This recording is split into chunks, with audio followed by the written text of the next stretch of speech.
Yeah, we're gonna give it a go. I mean, what do we got? What do we got to lose? Defeat. Defeat. Yeah, exactly. Hey guys, what's going on? I don't have notification. You I have nothing. I had nothing. Look at that. Except for that notification. Oh, that's a notification. That's the notification. That is. See, look at that. It's working. Yay.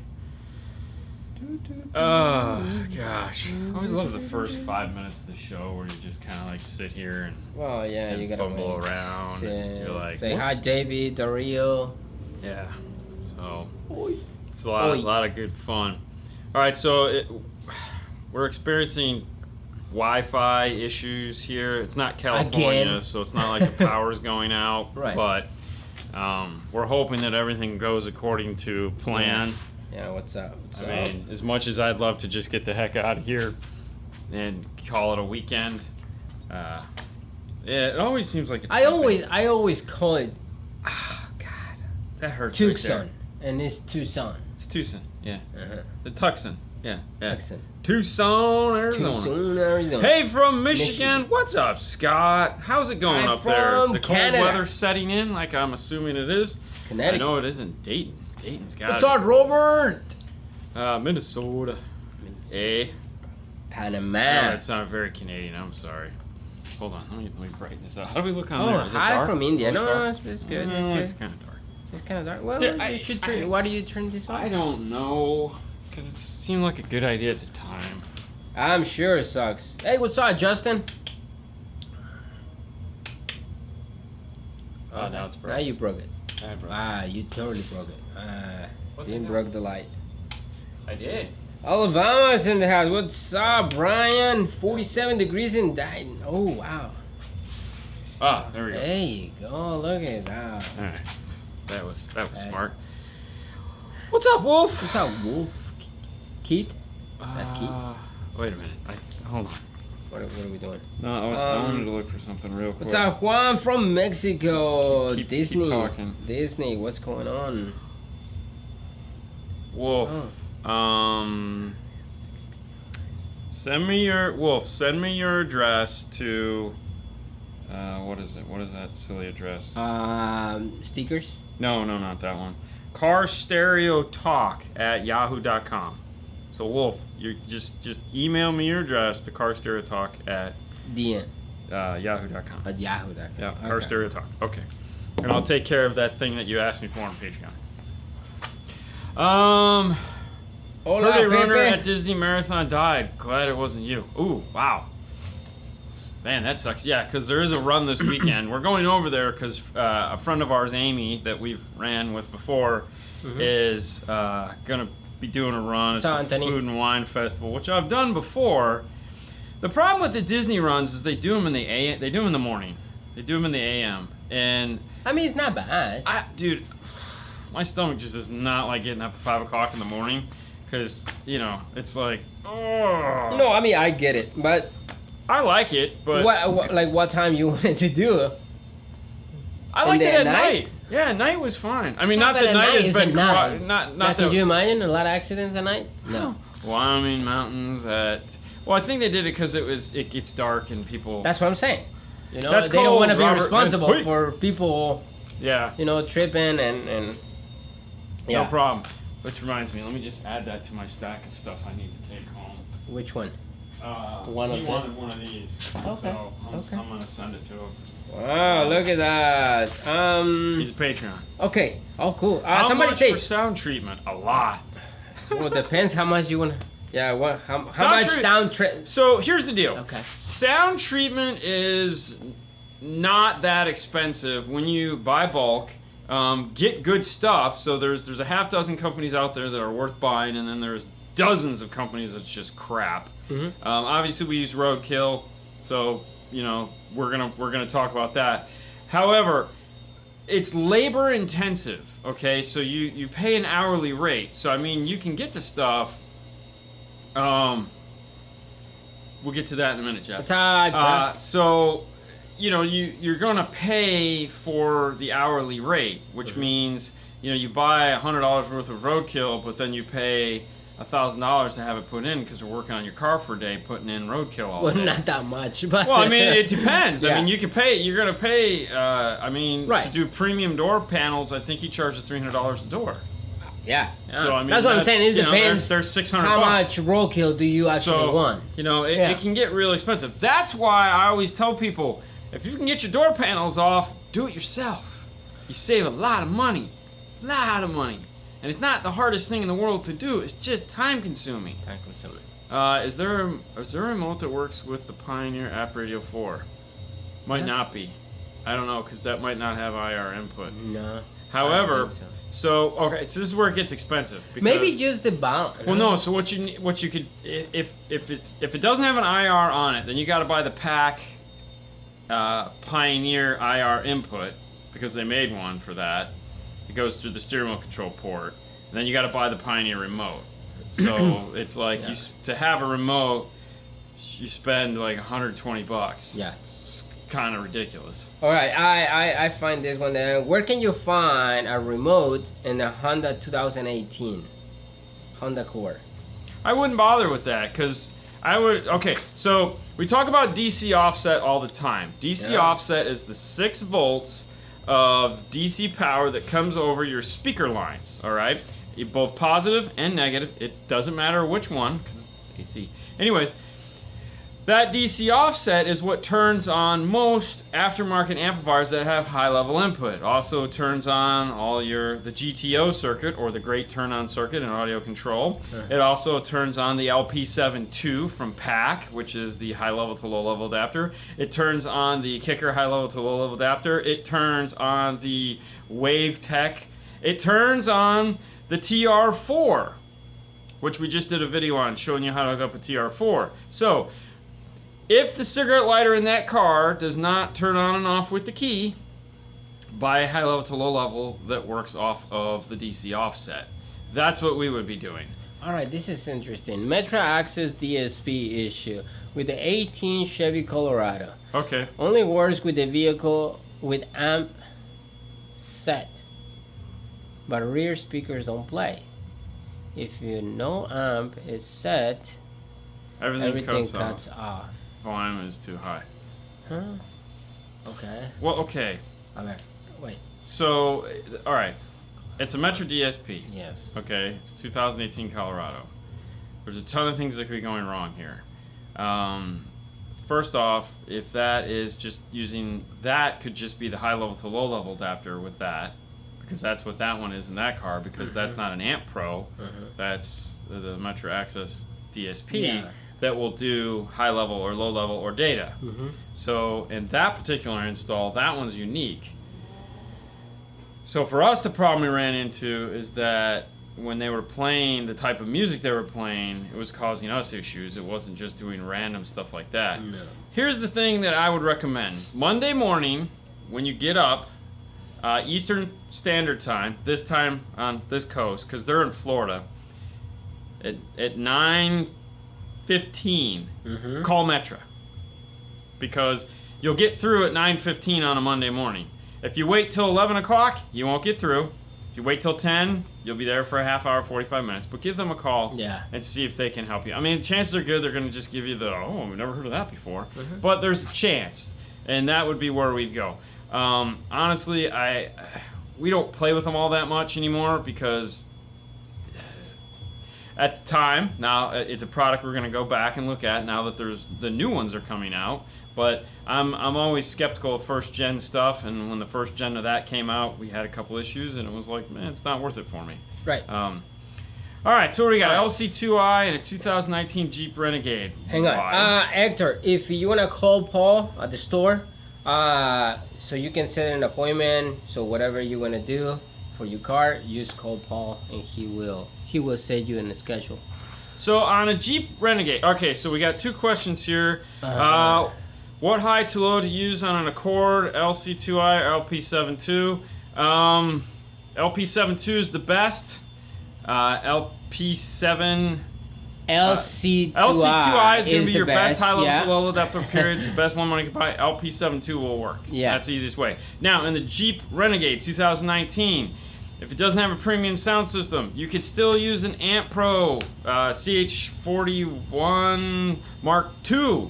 Okay? And what that'll do is that'll give you a full preamp section. However, you have to be ready to do a full amplified system, meaning like a 5-channel amp or a high amp on highs, amp on sub. You could also use the iData and go into, so you can use the iData DCH3 and go directly into a DSR1. Correct. Both of those will give you a full preamp. Now, if you're just going to be doing subwoofer, you're going to be in the same boat as the guy in the Honda, the LC2i, or the LP7 from PAC.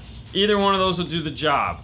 If you're going to be replacing all this stuff though, like if you're going to be doing a 5-channel amp and running everything, do either the Amp Pro or the iData, okay? Because otherwise, it's just stupid not to. Yeah.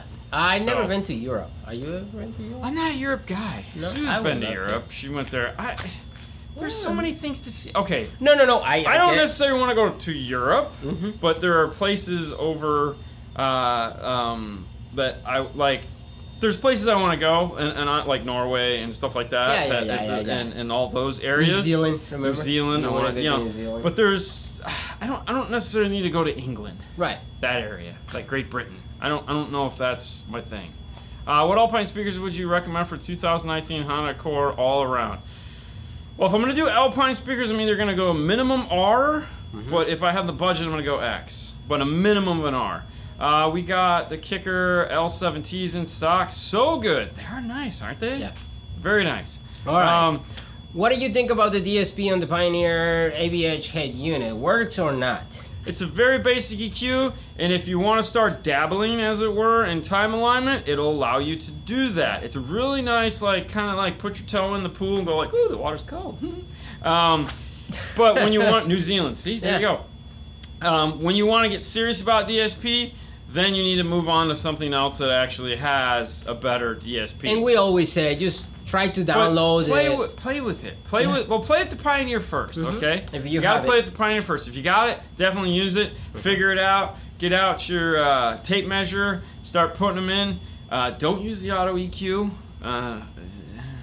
I mean, it's okay, but it's typically backwards, so it kind of does stupid stuff. But if you have it, you can do like restore settings and everything goes back to normal. So don't worry about it. Try it. Yeah. Which one you want? Which one you waiting on, Brian?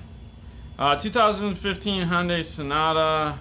Oh, Minnesota. I love that, Michael. That's a funny one. All right, real quick, let's go back to something that someone asked about earlier. Yeah. Frostbite boxes, which can be found at frostbite.com. We've been teasing in the Instagram show. We do an Instagram show. You guys catch the live rebroadcast of this and the crappy aspect ratio here on YouTube. We've been talking to Frostbite boxes, and that right there is a Frostbite box.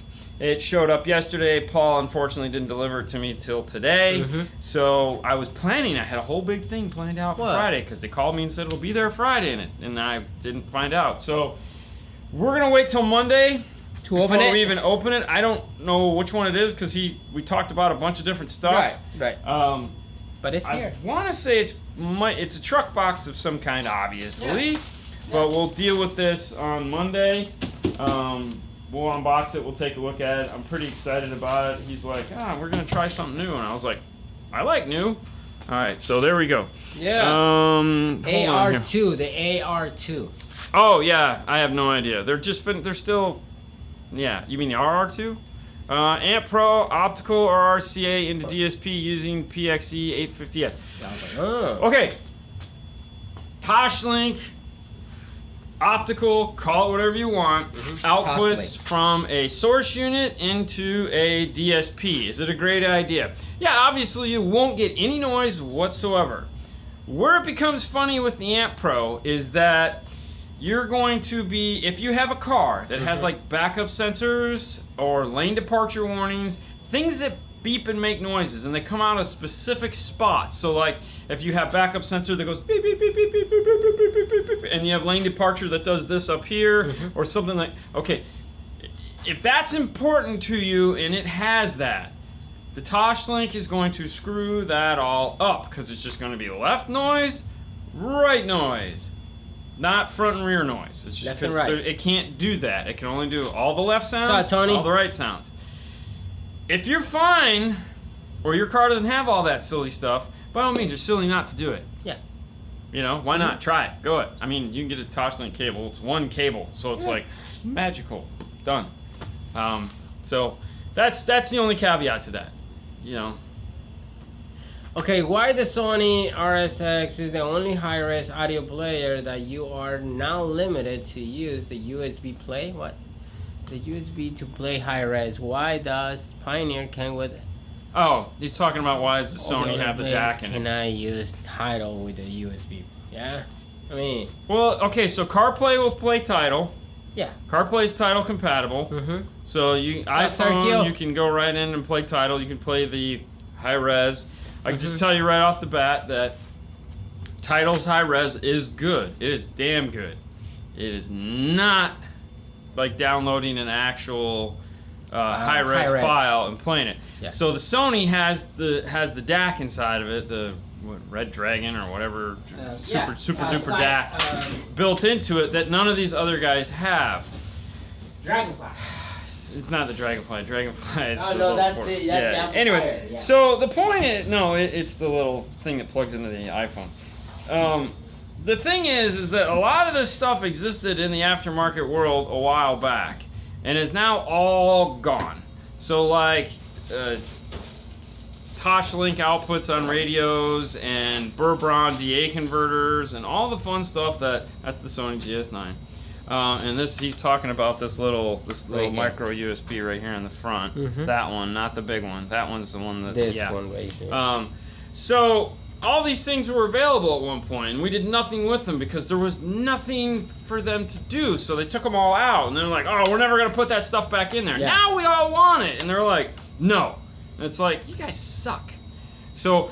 You ask why Pioneer would never do it, or Pioneer doesn't do it, Kenwood doesn't do it. Pioneer really has never done it. Kenwood has done it, but it's building value in it. And the problem that they're all running into is that the head unit business is shrinking fast. Okay, so do they want to invest in putting these things in these radios that, for one, you guys don't want to pay premium money for because now everyone, it's like phones. It's like, I just, it should cost this amount of money and that's all I want to spend. Well, in order for it to do that, you got to take these things out. Like this guy, it's like, what, $1,300? 15, I think. I mean, who wants to spend that? I mean, Who? on a single DIN. Yeah. Okay, who's going to do that other than the really esoteric crazy guys? Me. Not many, Right. they're just Exactly. not. So how many of them are they going to sell? Yeah. That's what it just comes down to. It's really weird. What's up, 25 Tony? hertz. Big box, little box, cardboard box. Okay, so I Sounds like a cat in a hat thing. What's up, woofer? Will you recommend for my Dodge Ram under the seat ported enclosure? Drew, you can check Fox acoustic boxes. There, some of these boxes are ported, so check it out. What are you doing? Yeah, it's my Modeling? State Farm khakis. Oh, I'm like, are you modeling? So yeah, so check it out. Check the website. Maybe they make something for your truck. But that would be something. you got it. Yeah. Thanks so much. So real quick, as most of you guys know, I'm a bit neurotic, and so all my work shorts are the khakis, okay, and they're not cargo because I'm not that guy. You're the khaki So guy. they're all khaki, and the reason why they're all khaki is because all the other shorts I wear are all gray. So I have two different colored gray shorts I wear when I'm not here. And the reason it's like that is so that when I go to separate my laundry, I know all my khaki shorts are for here, and all my gray shorts are for when I'm not here. That's crazy. So they never get messed up. I'm practical. I can't help it. That's a lot. Hey, I'm crazy. Bring back, yeah, okay. What's the advantages or disadvantages of running your head unit high level to a DSP? That's funny you should ask. So when we did, all right, so in the Camaro right now, Yeah. we're running high level into the DSP. Yep. Because when we had the factory radio in there, we ran high level Or actually, no. Okay, Right now? so we had the factory in there. It was line level out of the factory head unit into the DSP. The DSP. When we took out the factory radio and put the Kenwood in there, it was only supposed to be a temporary thing. So we never ran RCAs. Yeah. Or we did, but we never hooked them up. So right now, coming out of the Kenwood radio is going high level into the input of the DSP. Which I don't know if I've ever even changed that.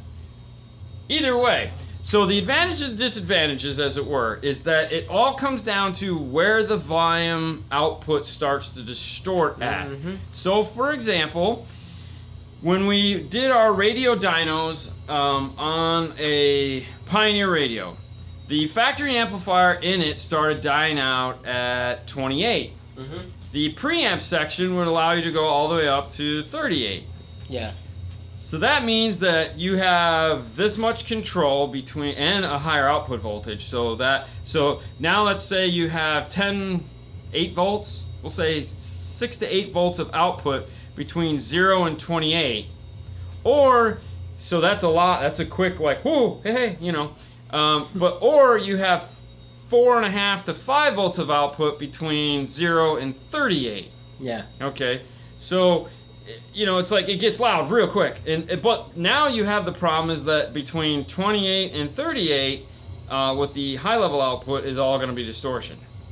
Okay, so that's where I think the problem lies is that you know, so you're going to clip a lot faster. So it comes down to a lot of the times, the big secret in all this, a lot of this comes down to you, the user, and understanding your stereo. If you're the only driver of the car and you know that you can't go past 28, then you have nothing to worry about because it's yours. You're using it. You're not going to break your stuff. I mean, you are because everyone seems to do that. But the point is that, you know, when you ask, do I set the crossovers on the amplifier or do I set the crossovers on the radio? You're the user. You have to understand. It's not like you can't be responsible for it. You have to take responsibility. If you give me your card, then I'm going to turn everything out. You have to take responsibility for how it's going to be used. So if you know dumb stuff is going to happen, well, then set it to avoid dumb stuff. You know, when we set stuff up, we set it up so that the possibility of dumb stuff happening is as far removed as possible because we don't want broken stuff. What's up from Norway? What's up, man? See, Thank you for watching. Norway. I love the Norway Pavilion at Epcot. It's one of my favorite. I mean, now it has Frozen stuff there, but whatever. I know, like, if one movie could kill a whole country. All right, I have Frozen. A 2014 Mustang. I changed the factory base radio, and I put the factory navigation stereo, and I have no sound because the Mustang, the factory navigation has... Yep. Yeah, of course. And how do I add a 4-channel amp? That's a tough one because you're not going to have the harness that it's going to be looking for. So a Mustang, all right, so here's if you can get the harnesses that go to it, Mustang, that radio is a variable voltage output, meaning that it has regular RCA low-level outputs that went into that factory amplifier. Deaden makes a harness that plugs into the factory amplifier harness, but then again, that doesn't matter. All you need is to know what is your output signal, it's low voltage. You could tie some RCAs into it or just grab an amplifier that uses like a Rockford Mini T that uses the RCAs. The RCAs are the high level and low level input. You want to try to find an amplifier that's like that, not one that has a separate high level input. You want one that's through the RCAs, balanced, unbalanced. It works better that way. So you just have to figure out what's your signal and then go into one of those amplifiers, like a really nice 4-channel Rockford. Come to think about it, that would be reasonable. Get like the PBR 400 here, this little guy. That would be nice to go in there, or the Audio Control ACM 4.300. 4.300. One of those two amplifiers would do the job, but it's a variable voltage output, so you're good to go. Yeah. What's up, Saturday? Saturday's good. Okay. A lot of good questions today. It's a lot. What's up, Jason? How you doing, man? Chevrolet has new kicker audio upgrade when purchased a vehicle. Any experience with this system? Curious, is it worth it or still just as cheap as factory audio system? All right, let me tell you a story about Kicker and the factory system in a Chevy. So, when Kicker signed a deal with a OEM like Chevy or Chrysler or Nissan or whoever it is they're doing business with, it is quite unique. So, what they decide, so that's the VSS system more than likely. Those are all hand assembled at Kicker. Hand assembled, meaning all the pieces are brought in and put together. Now, where it becomes really cool is that it is 100% guaranteed to function out of the box. And what does that mean? That means that there is somebody, multiple somebodies at Kicker that, if you guys saw the Kicker video when we were doing the amp dyno, and Joe, I keep turning the camera around to Joe. Joe is sitting in front of this weird booth, okay? Mm-hmm. That booth is the speaker validation box. There's a guy, there's two of them there. There's a guy that sits there from morning till night and has pallets of speakers, and he literally just sits there, takes it, plugs it in, validates the speaker, makes sure it's functional, puts it back on the pallet, takes another one off the pallet, puts it on.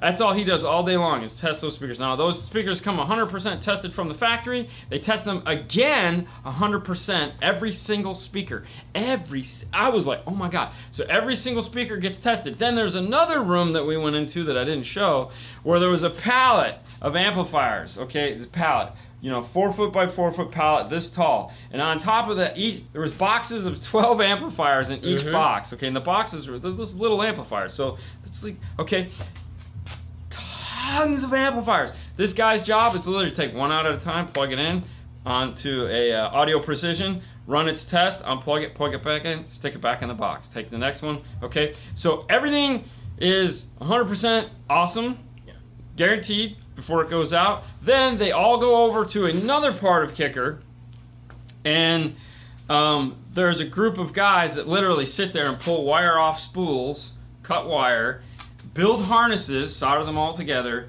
put it all into a package, and then ship them out. So it's a crazy, crazy process. At the time we were there, they were building the new GMC has for that cool tailgate that they have. That's like the $5,000 tailgate with the step stool and all that. Kicker makes a Bluetooth speaker package that goes into that for GMC. And the orders were just the amazing amount of the amazing amount of pieces they were building for them was insane. So these guys are building these things round the clock because apparently they're selling like wildfire. So that'd be a boring job at Kicker. Oh my gosh, that would be a lot of stuff. Dude, I couldn't do it. I upgraded my system. Can I use 4 gauge wire? I have a 1200 watt amp and a 2000 watt RMS amp. Until I get it wired up. Ooh, that seems like a lot of power for a 4 gauge. I would probably run a 0 or 2 4s. I would not try that on just one 4 gauge. Yeah. Dean, did you ever use... Oh, slow it down. Dean, did you ever use the RF5000? It's a 5.1 double ProLogic processor. No. I didn't get to read the rest of it, but I can tell you. That's all right. I never got to use the processor based off of Jim's Fosgate. No, I didn't get to use that. Yeah, it's like the Gavotte was cool too. Kicker is so misunderstood and used literally makes me sick. It's totally, they do some really crazy stuff there. Steve Irby, the owner of Kicker, there again, I know I sound like a Kicker fanboy, and they've been really good to me. I mean, this is not, that's his signature. Anyways, he's a really nice guy, and some of the crap that they have to go through to just make sure that everything is the way he wants it done. So, like, we were talking about sound treatment at the beginning. I got told this story while I was there. Kicker, there's one reason why Kicker doesn't sell sound treatment. They sell everything else. They don't sell sound treatment. So, like a Roadkill product or a Dynamat or something like that. And you know why they don't do it? It's because of the way it's manufactured and how it's done and the people that have to manufacture it. What's up, Brazil? You would not want to do this for a living at all. So, they went over there to check out because they're like, we need sound treatment. Everyone has sound treatment. And they took pictures and just sent them over, and they says, we're not going to get into the sound treatment business because it was below the standards. Even though it's made overseas somewhere, he can't. He has a conscience, and he sees the way this stuff is built, and he's like, no. So every vendor that they do business with has to meet whatever his moral code is, Right. and it's really high. He's a very religious guy. Okay. So, and there again, I'm not a mouthpiece for them. They're not paying me to say that. It's just something I found was weird. I mean, there's a lot of companies out there. They don't give a crap. They just build me stuff, put my name on it, go. They don't do any of that, you know. And there's very few companies that don't. I know JL doesn't, Rockford doesn't, you know. But most of these guys, and you know, it's like, hey, you know, I mean, I've watched plenty of videos by Big D Wiz where there's 2 Korean amps sitting on the table, and the only thing difference is the color and what's engraved on the heat sink. You'll never see that with any of these guys' amplifiers. Okay. All right, I have 2-way component, front coaxials in the rears, and active subwoofer. And a 4-channel And a amp. 4-channel amp running passive. Do you think the active setup is better than the passive? I have ABH 5250. Think about using network mode. Network mode, yeah. All right, so here's the deal. A lot of questions go between active and passive. Passive. Should I use the passive crossover? Should I go active from a DSP? What should I do? Comes down to power. All right, and think about this for a minute. If you have a speaker crossed over at 3200 hertz at 12 or 24 dB, it really doesn't matter what is doing it. All right, so whether it's a passive crossover or an active crossover, it's still doing the same thing. It's still getting the same frequencies. Sure, there might be minute differences just because you're not using a cap and coil and there's heat that can play in there and stuff like that. But at the end of the day, for what we're doing in a car, doing 60 miles an hour down the highway, I mean, let's be honest. Those big $50,000 or $500,000 Utopia M speakers that we saw at Knowledge Fest, The Grand they got a Utopias. big ass passive crossover in it. Yeah. Okay? Most home audio speakers use big passive crossover systems in them, okay? Why are we so special? We're not. What it comes down to is volume and performance out of the amplifier. It's gonna be louder. Okay, so there's a chance it could be a slight bit louder because those thieving caps and coils that are stealing all my power. Okay, so no, you're not going to be like blown away, but however, you may get some more volume out of it. Right. And if volume is what you're chasing, then it totally makes sense to go that way. I still have the Alpine in my car. I love it. Which one? The PXE 8. Okay, I don't love it. I like it a lot. There are some things in the software that drive me up the wall.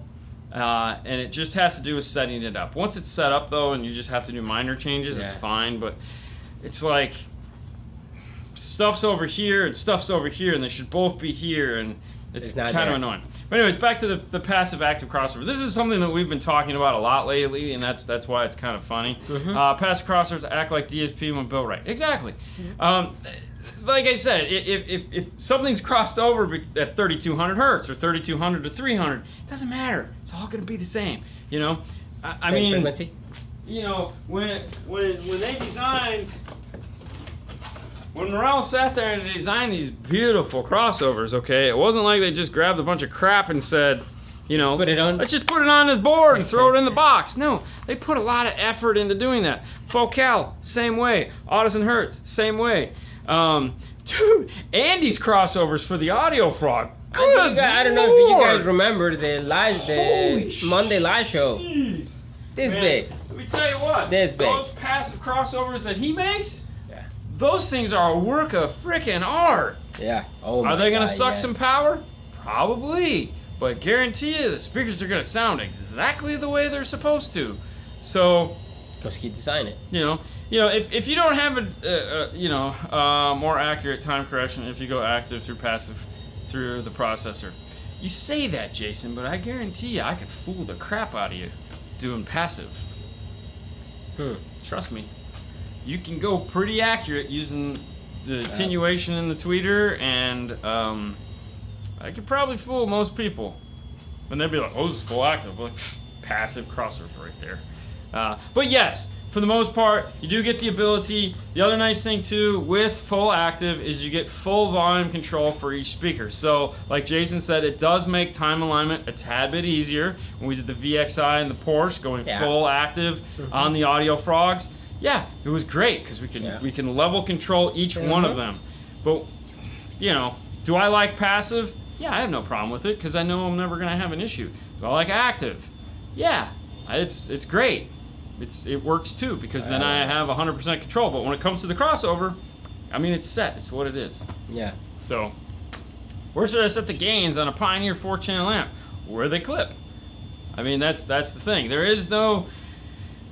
So, you can do the voltage, where you do the math, where you figure out exactly where it's supposed to be, which we do have a video on that, showing you the math that it takes in order to set up your amplifier. So, for example, if it's a 70-watt amplifier, you do the math to figure out how much output voltage you need. You play a test tone, and once it gets to that output voltage, it's technically set.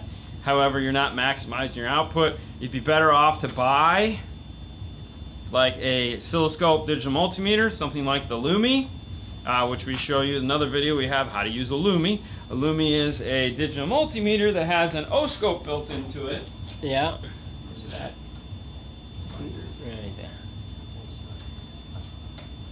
It's this guy right here. So if you're a car audio installer, technician, hobbyist, this thing is only like 60 bucks, but it's got an oscilloscope that appears right here. 89 bucks now. Anyways. And this allows you to play a test tone, see where the signal clips, and that'll tell you, hey, don't go any louder than that. So those are really it. Unless you have really good ears and you've been doing this a long time and you can set it by ear. I have seen it done, and I have done it myself. When we were at Knowledge Fest in the Orca training, and Jeff Smith got up because Sage said, hey, does anybody want to try to set this by ear? And no one got up, and Jeff goes, I'll try. And he literally sat there like this, and he was probably within 2%. That was very close. It was like, just a touch Nobody more. want to like get up and try it, so he's like, I do it. You need no. Honestly, if you're gonna spend the money, if you've already got a digital multimeter, pick up the DS12. This little guy right here. This is a full color oscilloscope, and if I could figure out how to use it, just turn it on. I'm working on it. Okay, so it's a full color oscilloscope, whereas that this one. Yeah, that one. This one is the LM Lumi. 2001. Go to DNF tool drawer and go to the meters page. You can find both of these there. Links to both of them. Make your life real easy. Oh, it's awesome. So, yes, just go to D and F tool drawer, and we have links to both of these products there, so you can have lots of neat things. Amp gains after the DSP. Do I set them with DSP flat? Yeah. Okay, so what is our setup for doing? Love this. Okay, you guys have great questions tonight, by the way. You should pat yourselves on the back. You guys are doing wonderful. Jeff, he is human. Trust me, I've seen him bleed. Anyways, that means we can kill it. Oh, big fan of Arnold's this week, so he's been everywhere. All right, so the first thing we do, I didn't see that DS12 on DNF. It's not there? Which one is the DS12? The DS12, the one that you just have. Oh, the tiny one. The tiny one. Yeah. Oh, it might not be there, Jason. I'll fix that this week. That's a DS211. I'll fix that this weekend. Good call. All right, so first thing we do when we get a card done is we play Polarity Test, and we make sure all the speakers are in the right polarity. Yeah. So they're exactly the way we want them. Whether we want the tweeters in polarity or out of polarity, but we make sure that everything is in polarity. It's the most important step. If the speakers are out of polarity, you're gonna have a phasing issue, and if you can't time align, it's shit. So you can't tune without proper polarity. That's why it's the first step we do. So next step is check your balancer fader. Make sure that the right is the right and the left is the left. Hot side hot, cold side cold. What was that? Anyone know? Anyone know? Answer me that one. Riddle me that, Batman. Anyways, so we check that next. Then we move on to setting the gains. All right, so make sure the EQ's flat, set the gains. Get the gains all set up. However you're gonna do them, get them all set up, get them maximized, get them ready to rock and roll. All right. Then we do our time alignment. And there again, setting the gains and doing the time alignment really doesn't matter, which that is an interchangeable step, but not really. Set the gains first, then move on to the time alignment. Because I'm just thinking about that. We always set the gains first.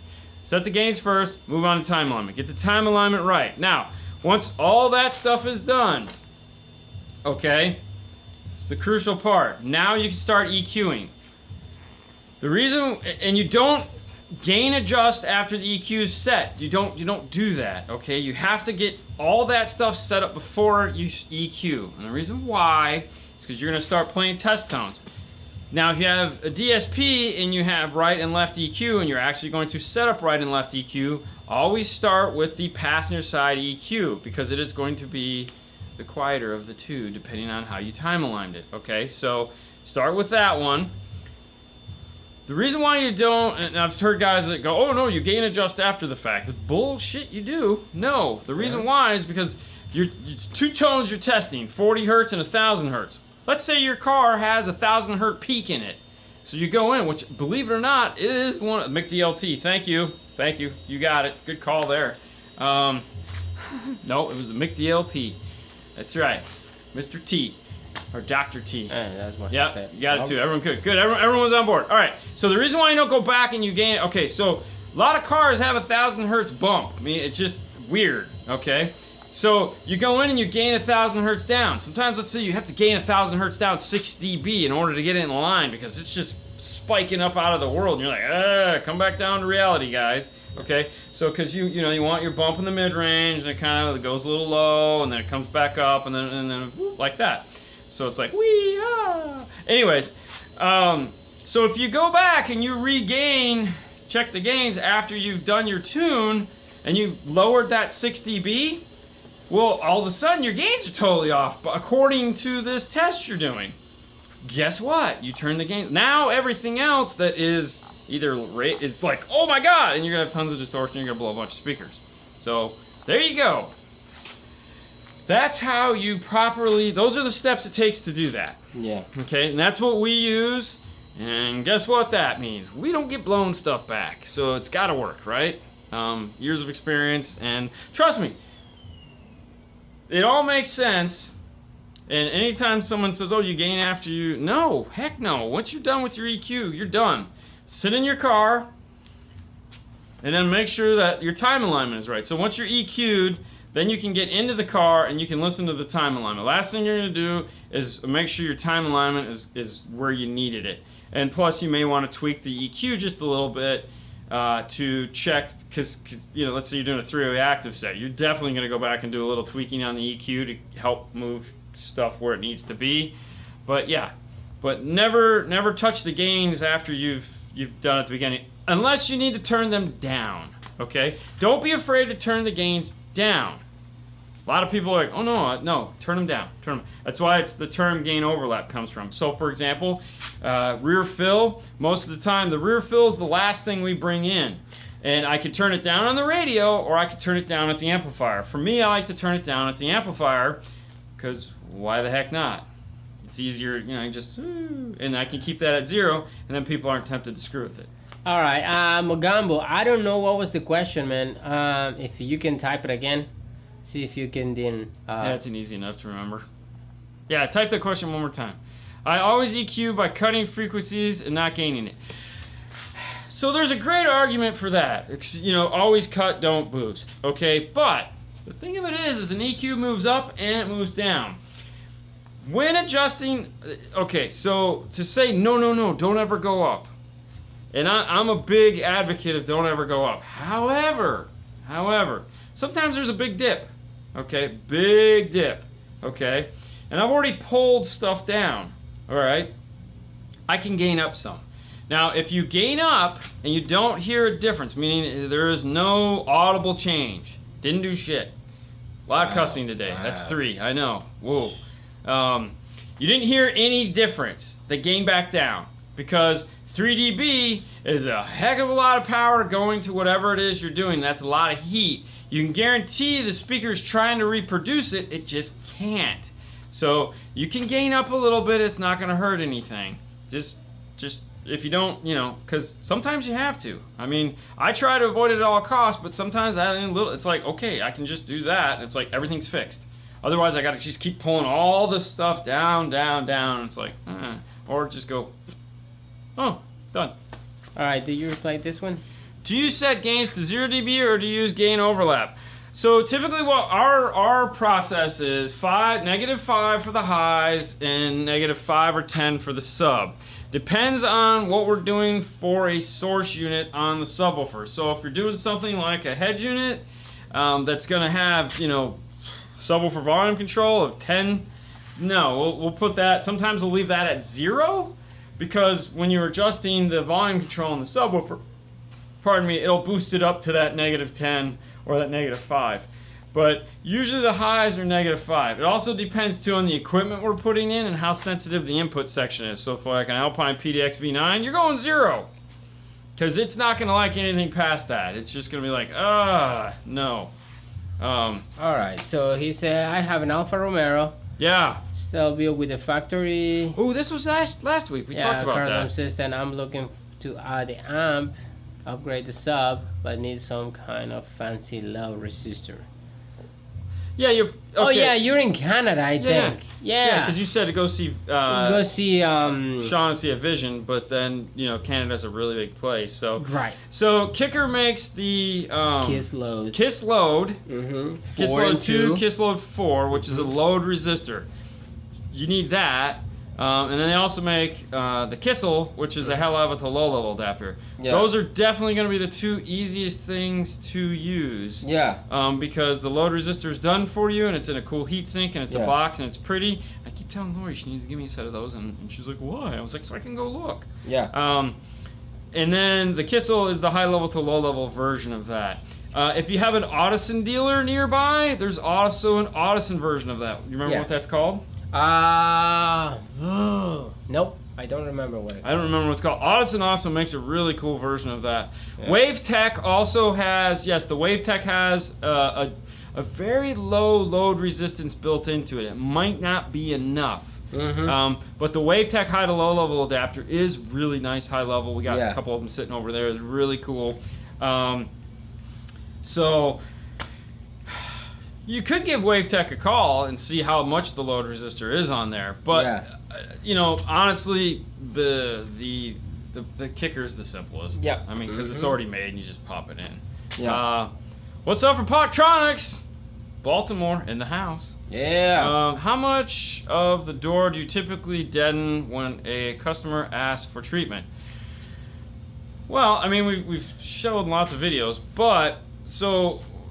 The outside skin is very important. So depending on the level that they've paid for, we're trying to get around the backside of the speaker as much as possible. That seems to be important. Most of the time in a door, there's 3 sections to a door because there's typically 2 bars in a door. So you have the top section, and they're usually at an angle, so they usually do this. So you have your top section up by your handle, so there's a nice big piece right there that you can put in.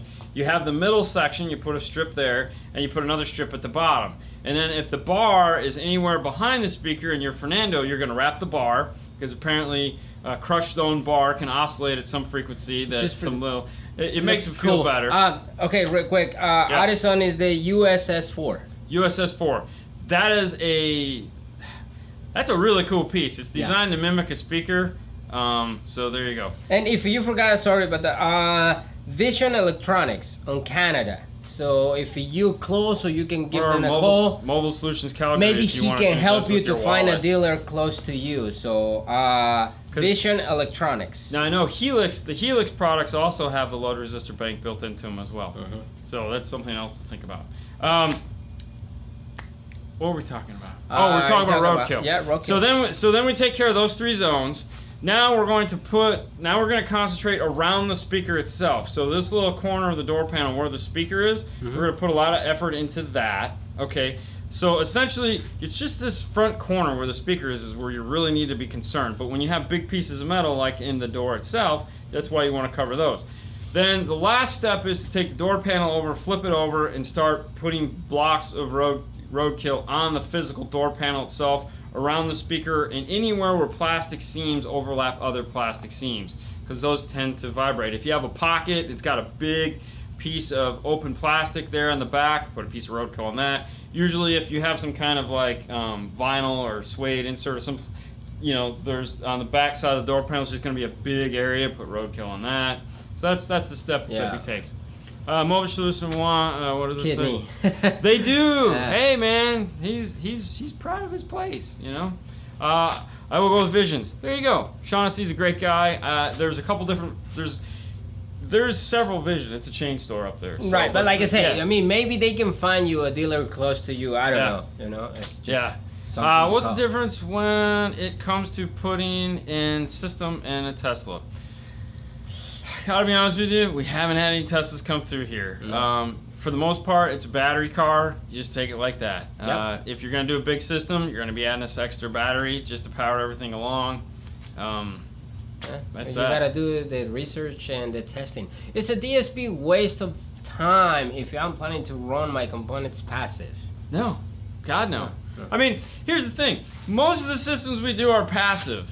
Most of them. Good 90% of the systems we do are passive, and we DSP every single one of them. And you know why? Because it controls the output. It means I have the ability to do whatever I want. You too, Eric.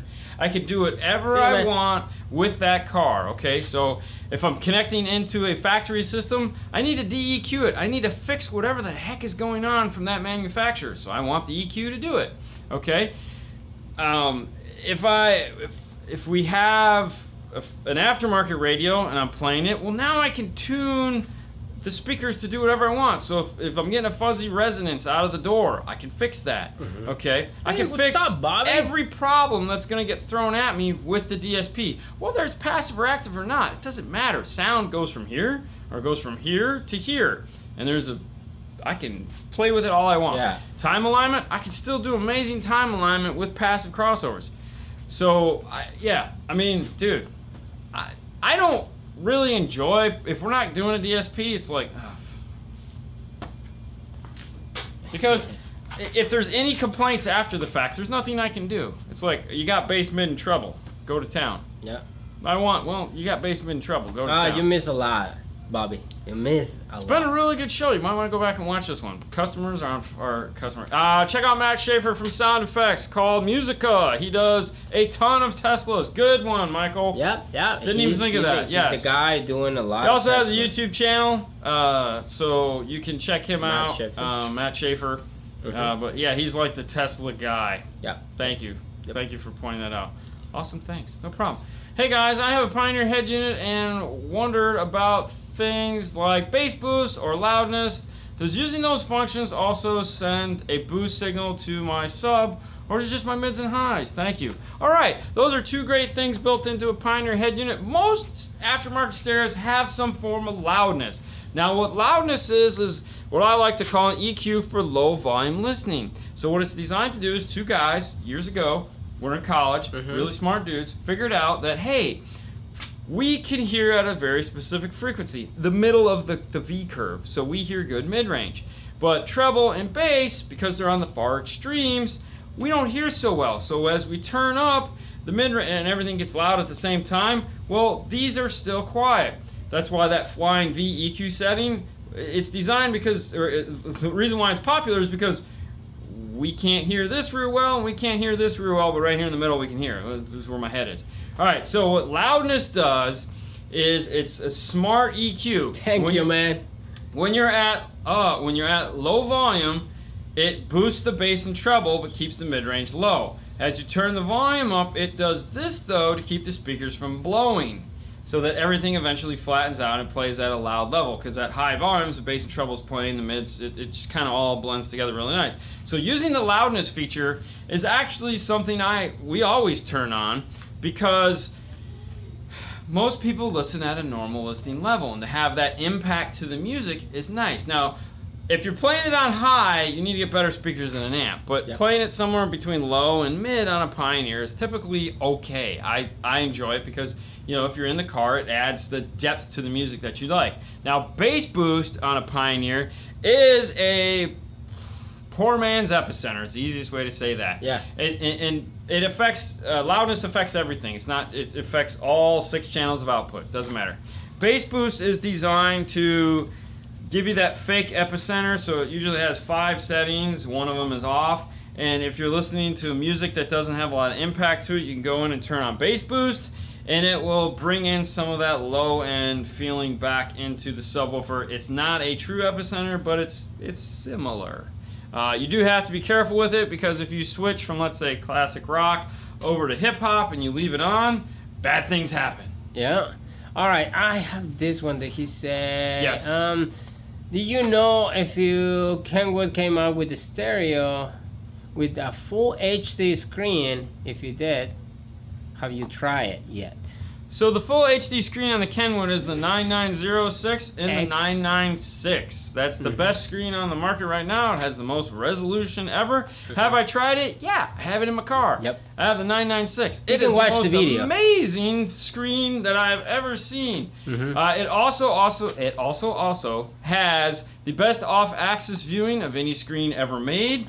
And it will still be displayable in direct sunlight, which is unbelievable. So it doesn't wash out.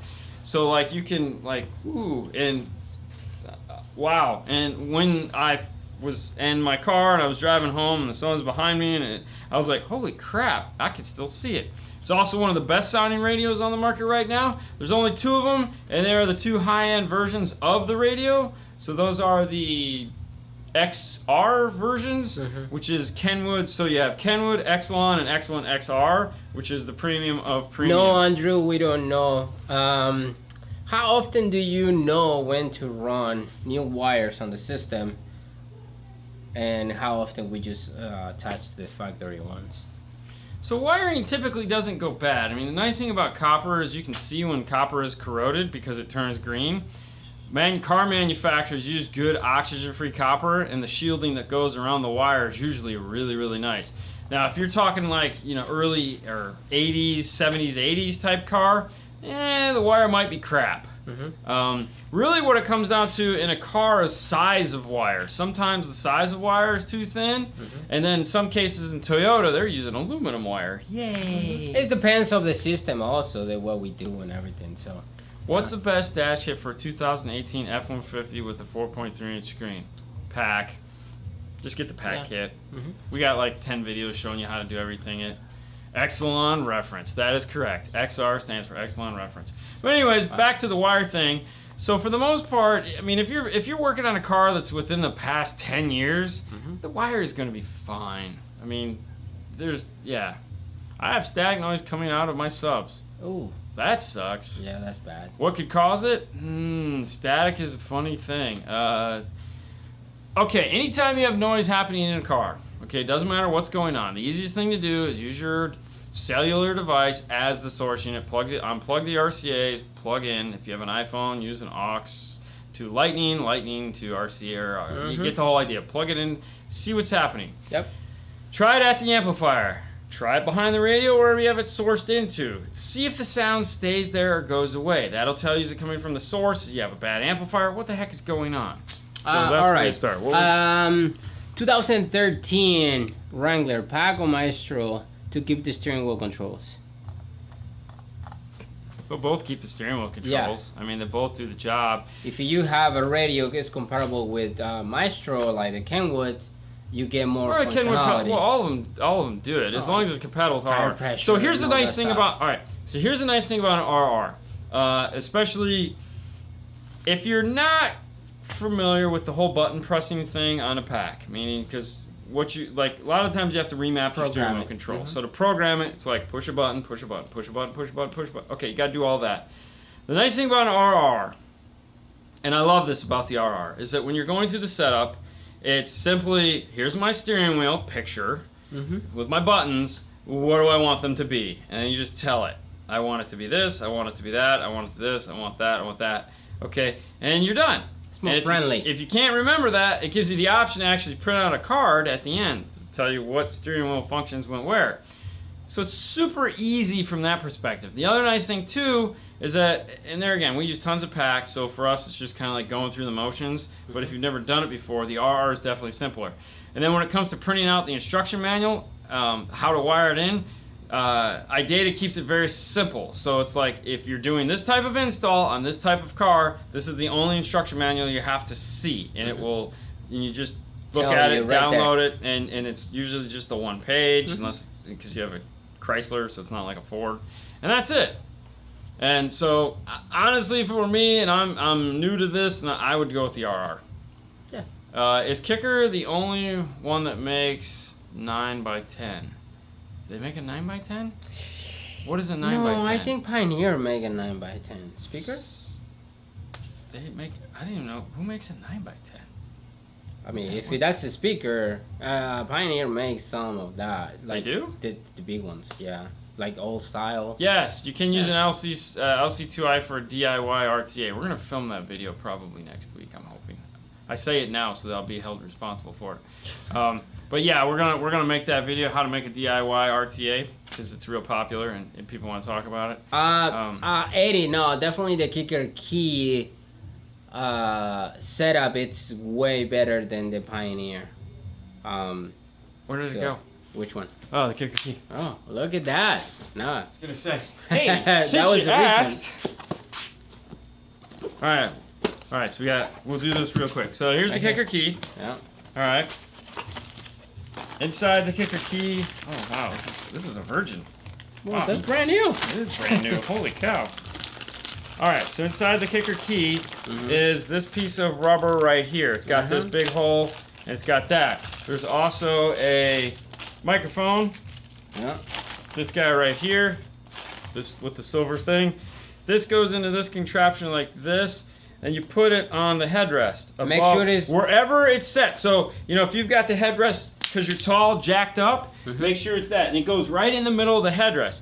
Now, if you have a sunroof or something like that, where still put it right in the middle of the headrest, right on top, just like this. The wire can go forward. It doesn't matter. Yeah. Now, on the Kicker key, there's this little guy right here. It's like a cellular push button. This, okay. So, and then there's an 1/8 inch on the other end that plugs into the amplifier. So, play pink noise. So, you're going to need pink noise.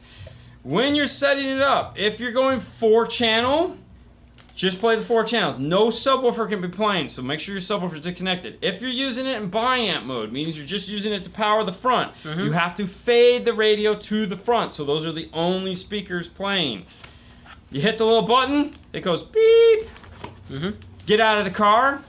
A couple minutes later, it goes doo, doo, doo, doo, doo, doo, which is they call the happy tone. What's a happy tone? Yeah, just set it over on the saw over there. Yeah. And you're done. You get in, you turn it up, and your AB, every time you click the button, it turns off the EQ and the time alignment. You hear it. And it goes like this, goes like this, goes like this, goes like this. Or it goes down from here up to here. And you It's go, awesome. oh wow, that worked. Yeah, the Pioneer is totally different. Yeah, unplug the microphone and send it on its way. Yeah. All right. Is this still going? Which one? Is this still current, or is this over? It's over? Okay, cool. Hey, by the way, this is the thing. This is over. You want to come in and say thank you? Yeah, sure. So we want to thank everyone that get the Pink Floyd noise track from us. I'm wearing a Pink Floyd shirt this weekend. So Haley would like to thank you guys, everyone that donated to the Alpha House fundraiser that she was doing. It's over, so don't have to come in. Yeah. But there was a lot of you guys that, 5, 10, 20, 250. That was awesome. So some of you guys really stepped up and helped us out with that. Yes, thank you so much for helping out. We raised $792. Booyah. Good job, guys. Next, of course, we'll be talking about 12 Volt for a Cause. Which is coming Marty up here. Dean. Marty Dean from Aussie Iron and Sound Effects. Sounds Plus. You have the Sounds Plus. Why did I say? Oh, because, we were Marty, talking about yeah. Matt Shavers. You have the Kicker key in your car? Yes. Still like it? You still loving it? Mm-hmm. Okay, we got another one. Okay. All right, guys. That's it. That's been an hour. Thank you so much. Jason says hi. Say hi. You're supposed to be keeper of the time, Jason. What happened? Oh, yeah, What man. happened, Fro? 3 minutes late. All right. Thank you guys so much for tuning in this week. You guys were a great audience tonight. We should do this every week. Oh, wait, we do. We'll be back Monday, 6:30 Eastern Standard Time on the Facebook. And that's it. So, okay, I would like to become a Patreon. Go to Patreon, type in 5-Star Car Stereo, and that's it. Hold on. Do I have a URL? okay, yes, it's right there. Do I have the URL? Yeah, yeah. Oh, here you go. Right here. Patreon. Patreon.com/5-Star Car Stereo. You get, hey, we did a podcast. That's right. So you get a video There you version go, of the Bobby. podcast. So Bobby, Teespring/Doris has 5-Star. Stickers. We got stickers back in stock. So if you guys want stickers, Send them here. Don't send them anywhere else. If you send them anywhere else and you didn't get them, that's why. So make sure you send this, because that goes to Sue, not me. I never see them. And yeah. There you go. Where are the stickers? Do you know where the stickers are, Haley? I don't either. Probably on the dining room table. No, they're not. I don't know where they're at. They're your stickers, and of course, man. we talked about it earlier, which is D&F Tool Drawer is the place to go. I will add the 211 to it this weekend. Yeah. You guys have a wonderful night. Be safe. Be smart. It's the weekend. Uber, Lyft. They're cheap. Cheap, people. We'll see you back Monday, 6:30 Eastern Standard Time on Facebook or Instagram Live. 5 minutes with 5-star on Instagram. If you're not an Instagram member, it's a great... You should, because... Or just wait and watch it at the end of the week. But either way, okay, we got to get the heck out of here. Bye.